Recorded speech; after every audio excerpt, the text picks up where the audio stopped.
I think the majority of the underground artists, and I'm talking about pipe makers and specifically glass blowers, I think they're mostly just broke because it takes a lot of money to run this business, and if you're not making money like every single time you go out and sell, or like you're constantly hustling Instagram, you got, your Facebook groups, you're even trying to like do a YouTube video. I think the majority of glass artists that make pipes are underground, kind of like I am. And most of them, they're just kind of broke. The industry went sort of into free fall. Through the 2010s, we had a really, really good ride because they invented these, I don't know if it was like when they invented it, but like dabs came onto the scene. And we had all these little concentrate pieces that we were making. I knew some glass artists that were making tens of thousands of dollars every single month. And they were going, I'd say on the highest end, the glass blower now is maybe making about $10,000 a month. And on the really, really low end, y'all hustling about $1,000 a month, which is just barely above poverty. I don't even know how y'all making it through that. I mean, because you got glass cost, you got color, you got your equipment, your gas and your oxygen, and just none of these glass blowers in 2025, really making it. They're actually like giving up. They're stopping what they love to do because they're not making any money doing it. And if they were making money, they'd be talking about like this is their passion and they really, really love it. But when you're really hungry and you're starving and you like ran out of food stamps, you're just thinking about like, what the fuck can I do just to make some money? No one's buying that shit. It's a hustle. That's why I think most pipers, bong makers are just stopping what they're doing because it's just a hustle. You'll go to all these pipe shops, pipe shop after pipe shop, and they're just telling you, you're gonna go in there, especially as a new artist. You're underground and you feel really great about the things you've made. And maybe they're not that great, but you know that they're at least like saleable. You can bring them through the door and someone's gonna buy them. Okay, and you might have set that price at $10 or $15 a piece because you were real proud of them. So you're gonna walk into that shop and they're gonna show you something. They're gonna show you another pipe. They're gonna show you one, okay? And it's gonna be better than the one you made. It's gonna be significantly better. And you know what else they're gonna tell you? They're gonna tell you they can get it for cheaper. And most artists, if you hold to your values, you're gonna walk out that door, but you're not gonna accept a lower price. But the majority, and I'd say like 99% of all new artists, they want to just get in the door. So that smoke shop, you're gonna come in with your $10 pipe, and they're gonna offer you $5. And the majority of artists, especially if you're new and hungry, they're gonna take it. They're gonna say, yeah, hell yeah. I'll sell you that. Okay, I wanted $500 for the case, but you offered me $250, so I'm gonna take it because I gotta pay bills. And what they just did was they completely undercut the market for everybody else. So now the new set price on that style of a pipe, you just inadvertently made it $5 instead of $10. And that's because they said they could get it cheaper. And so you did it. And I can't even imagine, like, if you're running a bong shop, that's even more. Because you got more gases, you got more glass that you're going to use, more expensive colors, everything like that, and you're going to use more of it. So to run like that simple pipe shop, it's going to cost you at least like $3,000 or $4,000 a month to run that thing. And if you're not making like $7,000 per month gross before your expenses, then you're just broke. You're not.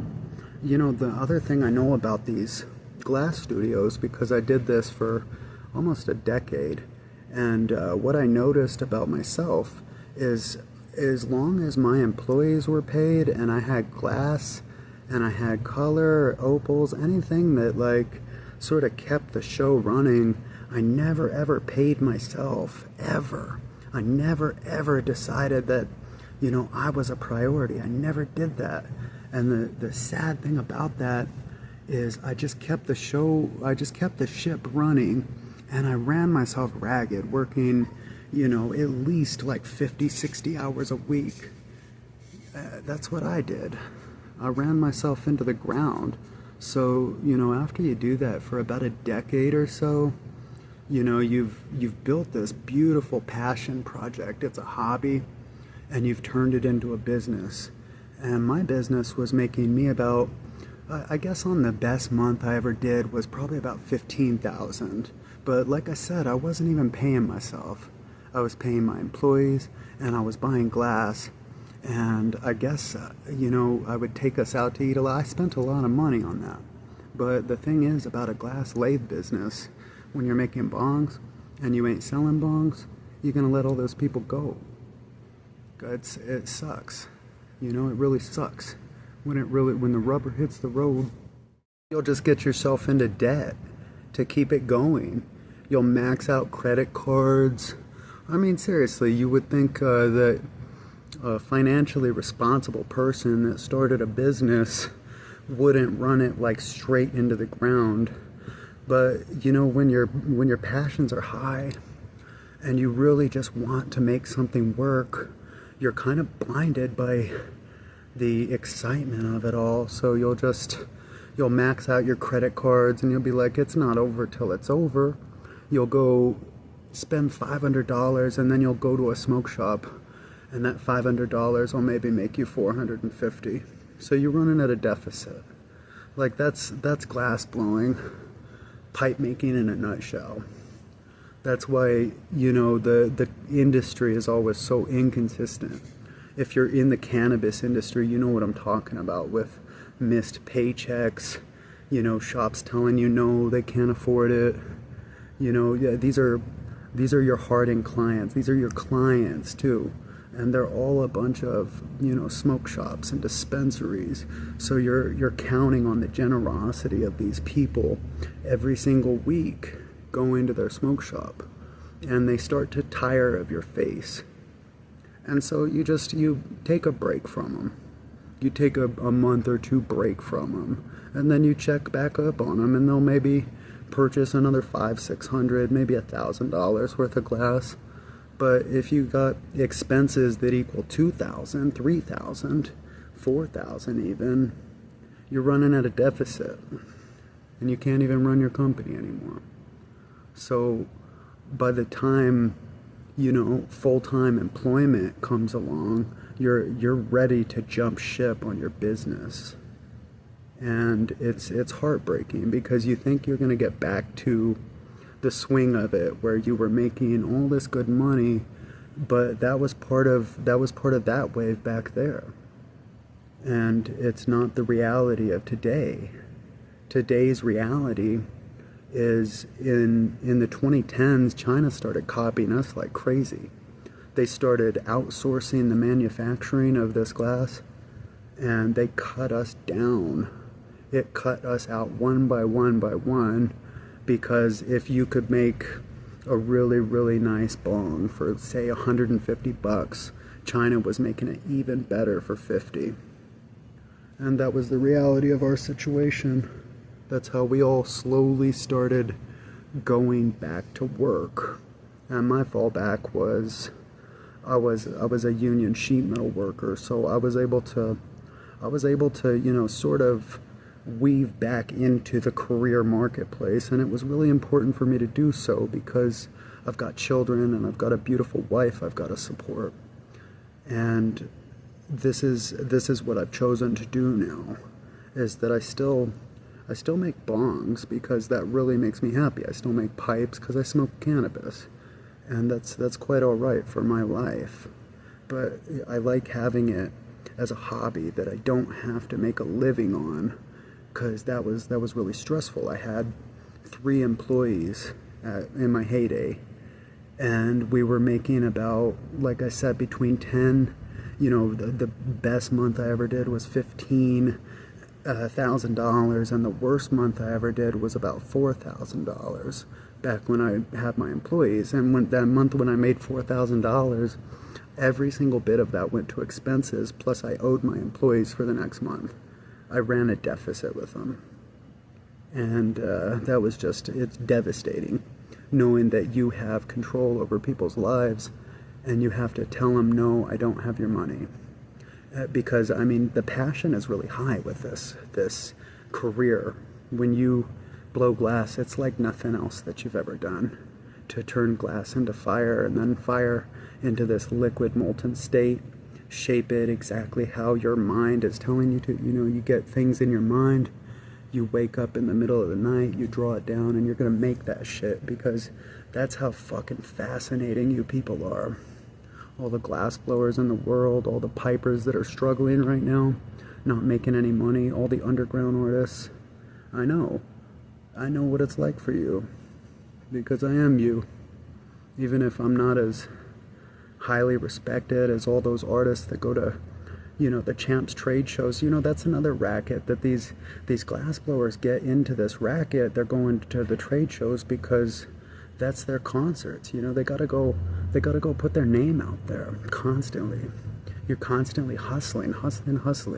Not even like they wanted to go to that show. Of course they wanted to go to the show, but they didn't go to it for the reason that you think. The first time you went, it was because you were excited. The second, third, fourth, fifth time you went is because you're trying to perpetuate your brand and stay alive. That's the business of glass blowing. It's cutthroat. And most of these people, most of the glass blowers I know, even the really, really good artists, they're not making any money right now. They're just making enough to scrape by. And the ones that are making it, you know, they're not making nearly what they were making a decade ago. Not even close. Not by a long shot. They're not making what they were making a decade ago. You know, $100,000 pieces back then, that was nuts. That was unbelievable wave that we were all riding. But now that the dust has settled and we have this sort of trade war going on with China, the rare earth elements to make the color has skyrocketed. So not only can you go on eBay and purchase a bong for $17, but now the already expensive color that we purchase is about to fucking skyrocket in price. It's about to go way the fuck up there. You know, if it costs $50 a pound, now the color's gonna cost like $70 a pound. It's gonna go up that much. And I'm really, really wondering how long that, you know, passion can pay the bills. How long is you're gonna hold on to that passion, because they're fleeting at best. And they don't always pay your bills. So what I know about most pipe makers is they're also doing some kind of side gig. They've got some kind of side work, a lot. Work for major companies, you know, they get that paycheck, and glassblowing is just their side gig because that's all they can really do with it. You know, it's not enough to pay the bills, it's not enough to raise a family. And that's the majority of them. You know, okay, it's not everybody. I know there's some examples. If you're one of those examples, let me know in the comments below how you're doing, how you're faring in almost 2026 as a pipe maker, as a bong maker, because I know a lot of the folks. I was working with Jerome Baker Designs from 2020 to 2023, and now, you know, that's one of the most world-renowned bong makers on earth. And he's not even doing it anymore. You know, think about that, let that sink in. One of the best bong makers on earth is not even doing it anymore. Because he can't. It's not economically viable. The rare earth elements got so expensive that the color makers are making posts about how they're going to have to raise prices, and it just breaks their heart. But you expect them to starve too? You expect them to buy all these rare earth elements to make our color just so that they can run a deficit too? I mean, really. They got to eat too. Everybody's got to eat. And the prices got so hype that they were out of reality. They were out of touch with reality because it was new. And we had the first mover's advantage. But now in this landscape, it's just different. And you all know it is. Making a successful glass business these days is very, very different than back in the 90s when the landscape was very, very different. And now with the legalization of cannabis from Schedule 1 to Schedule 3, we'll see. We'll see what happens. But I'm not very optimistic into the future because I've seen cannabis in free fall. Cannabis prices are in free fall. They went from $50 a gram down to $7 a gram for most concentrates. And, you know, right alongside that was the glass pieces. And you had underground artists that weren't really big would go into a smoke shop and they would dollar all the way to the bottom. I'll give it to you $1 cheaper. I'll give it to you $1 cheaper. I think the same thing would happen with cannabis. I can only speculate that these growers were so ambitious to get into the shelf that they undercut themselves and they weren't even making any money.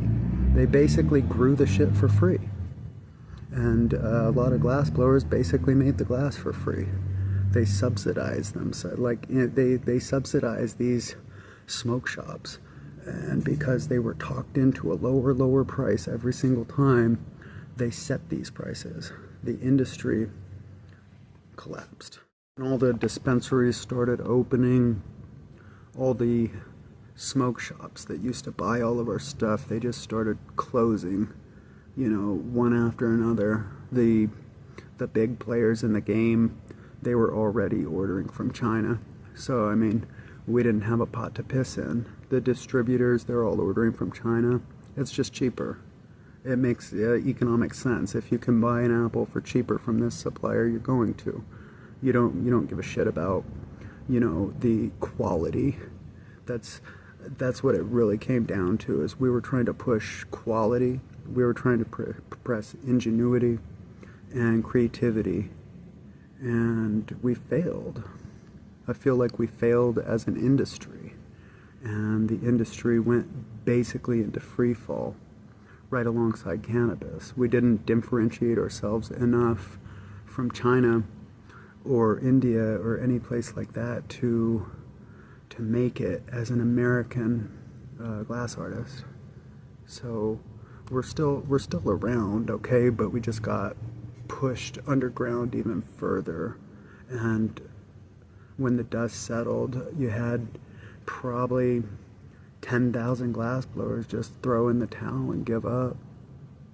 They're just gonna give up because you gotta make money in this industry to make it. And for the longest time, I've just wanted to make it. I've just wanted to, you know, do that one thing and do it really, really well.